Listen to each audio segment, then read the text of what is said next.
Good evening. More questions are being asked about money received by the DUP for an advert in a UK newspaper during the Brexit campaign. In a BBC interview, Arlene Foster said she couldn't remember how much was involved, but said it was properly accounted for. Here's our political correspondent, Stephen Walker. Last year's EU referendum campaign was all about claim and counterclaim. The argument was whether the UK would be better or worse off being in the European Union, and advertising was seen as key. During the battle for votes, the DUP took out a newspaper advert to promote a pro-Brexit position. Last night on UTV's Leaders Debate, Arlene Foster was challenged about funding during the campaign. With these issues. Arlene, did your party receive a payment to advertise pro-Brexit stance right across England? Yeah, how much did you donate to the Leave campaign? Well, look, here's the reality. Can you tell us here and now who the donations are from? Yes, I can.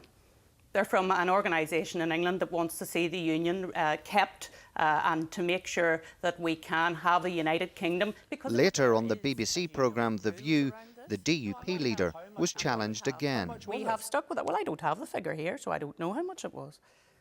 Well, you must have some idea how much it was. No, I don't. Well, there's been a lot of speculation. It could have been in the region of £250,000. Well, I'm not here to speculate. I don't have the figures in front of me. It's hard to believe that as a leader of the DUP, you would have received a large amount of money as part of that Brexit campaign. You've no idea. No idea. I'm not saying I've no idea. I'm saying it was well, if you have an idea, well, how much was it then? I am saying to you, Mark, it was properly accounted for. Whilst this donation specifically relates to the EU referendum, the general issue of political payments is under much scrutiny. Unlike the rest of the UK, Stormont parties are not required to reveal the sources of donations. If this donation had been made to a political party in the rest of the United Kingdom, when the Electoral Commission announces its findings, it announces all the spending over £250,000, we would see who made that donation. But because that donation for the Brexit campaign was made through a Northern Irish party, we won't find out who actually gave the money. Last month, the Secretary of State, James Brokenshire, wrote to the local parties asking for their views on whether it was time for full transparency on donations. Some argue that change needs to happen immediately.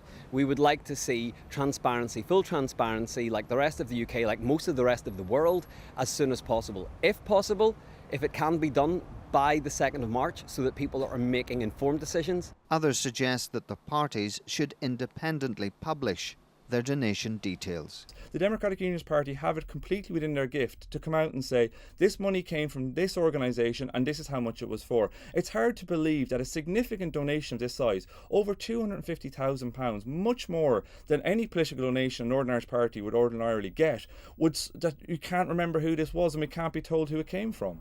A spokesman for the DUP said they had no plans to name the donor, and when asked said there were no additional fees on top of the donation. The spokesman said all eligible donations are registered with the Electoral Commission and the Commission will publish details of spending in due course. Stephen Walker, BBC Newsline, Belfast. The Department of Agriculture has confirmed that its former Minister, Michelle O'Neill, only learned of the huge hole in the renewable heat incentive budget as the scheme was closing. There had been criticism of the Sinn Féin leader at Stormont after it emerged her department had facilitated dozens of events for farmers at which the controversial scheme was promoted. The department says Mrs O'Neill only found out about the budgetary pressures on the scheme when she received a letter from Jonathan Bell, the then Deputy Minister, in February 2016, just before the scheme was closed. Police say those who shot a 16-year-old boy in West Belfast last night are predators, operating with no accountability. The teenager was shot in the leg at Forest Street, just off the Springfield Road. The attack came just 24 hours after another shooting in the area. Richard Morgan reports. The scene just before 9 o'clock last night. One resident described hearing something outside in the street. It was a niece heard noise and I says, it must be the TV, you know. So when we came out, the lad was lying at the other side of the street just. The shooting here is the second to happen in 24 hours in the west of the city. On Wednesday night, a man was shot a number of times in both legs on the Falls Road. Police say it's too early to link both attacks. The shots on Wednesday night were captured on the mobile phone of a passer-by. Police believe dissident Republicans may be behind both attacks. We're hugely concerned, as a community are as well. And indeed the incident we saw last night was a 16-year-old boy. And we're calling this what it is, as are the community. These are predators operating in a community with no accountability, skulking in the shadows, running away after they've abused a young boy in the most horrific way. What we find is violent dissident Republicans carry out this type of behaviour all the time. They prey on young people, in particular young men. So I think it's a strong starting point for us, but clearly at different points in time there's different reasons.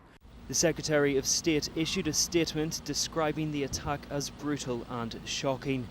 Those who work in the community say they're concerned at what appears to be a rise in so-called punishment shootings. The total community is appalled at it. What we would say is very, very clearly that we condemn the shootings, absolutely. Police say they've increased patrols in the area and have called for the community to help them catch those responsible. Richard Morgan, BBC Newsline, West Belfast. BBC Newsline has learned that two councils here, Belfast and Derry City and Strabane, are to work on a joint bid to become European Capital of Culture in 2023. Although the title is usually awarded to a single city, the councils say a joint approach has more chance of success. Here's our arts correspondent, Robbie Meredith. The letter has just come through from DCMS. I'm sorry to say that it's bad news for us. We've been here before and the party fell flat. But over a decade after Belfast's previous attempt to become European Capital of Culture failed, it's now set to try again, this time with help from the Northwest. The City Council is exploring a combined bid with Derry, UK Capital of Culture 4 years ago, and Strabane. According to a Belfast City Council document seen by the BBC, officials say a joint bid would be a stronger proposition and help share resources. But there's not much time. An initial bid has to be made by October 2017 and will cost between £500,000 and £1 million to make. Council committees in both cities have just backed the move, so it is early days, but they're being told to proceed. I think it's a great idea. I think anything that makes us think across the country, countrywide, is always a good idea. That the idea of keeping our profile high in Europe at this time where it's so questionable and difficult, that's always a good idea. And anything that promotes Northern Ireland culture across Europe has to be good. This is still very much a first act, but that doesn't make it a fantasy. A UK city is scheduled to be European Capital of Culture in 2023, even after Brexit. Places like Leeds and Dundee have already thrown their hats into the ring. Belfast, Derry and Strabane will have to work quickly to catch up, but they'll hope it's very much a case of better together. Robbie Meredith, BBC Newsline. To football, and in the Irish Premiership tonight there were wins for Crusaders and Glenavon. The games between Linfield and Portadown and Cliftonville and Glentoran both ended in 1-1 draws. And in the ice hockey, the Belfast Giants lost 4-3 to Cardiff. Now, let's get a look at the weather forecast with Cecilia Daly. Hello there. Bit of a damp night out there. There'll be some rain and drizzle on and off. In fact, if anything, it will become more persistent from the west. Lots of mist, lots of low cloud, quite foggy over the hills, but at least it's mild. Temperatures no lower than 6 or 7 degrees. And the mild theme continues this weekend. Tomorrow looks like it will be the brighter of the 2 days eventually, because some of that damp, drizzly weather will return on Sunday. Temperatures continue to be well above the average for mid-February. So maybe you're having a lie-in tomorrow and you may miss the worst of the dampness because it will be quite early. Some rain and drizzle, some low clouds, some mist in places, but by around the middle of the morning, most places are dry and skies will start to brighten. There'll be some sunshine at times, and likewise further south there'll be some sunshine too across the Republic, and eventually it will dry up towards the east coast too. Lots of cloud for Scotland, northern England, parts of Wales with rain and drizzle, some brisk winds, but further south across England and Wales it's largely dry and in the sun it will feel very pleasant. So it should feel quite spring-like tomorrow afternoon in Northern Ireland. 1 or 2 showers around, but many places will avoid them and stay dry, and temperatures could well get up to 13 degrees. So if you're heading to the Ulster match tomorrow afternoon, it should feel quite nice, not too cold at all. On Sunday, still mild, but lots of cloud with some damp, drizzly weather, especially in the west. A few bits of rain getting over to the east, but that's where the best of the dry and bright weather will be. The mild theme continues into next week, mostly cloudy, but temperatures in some spots could reach 15 degrees on Monday. That's it. We're back at 5:20 tomorrow evening. Until then, from everyone here, whatever you're doing, good night.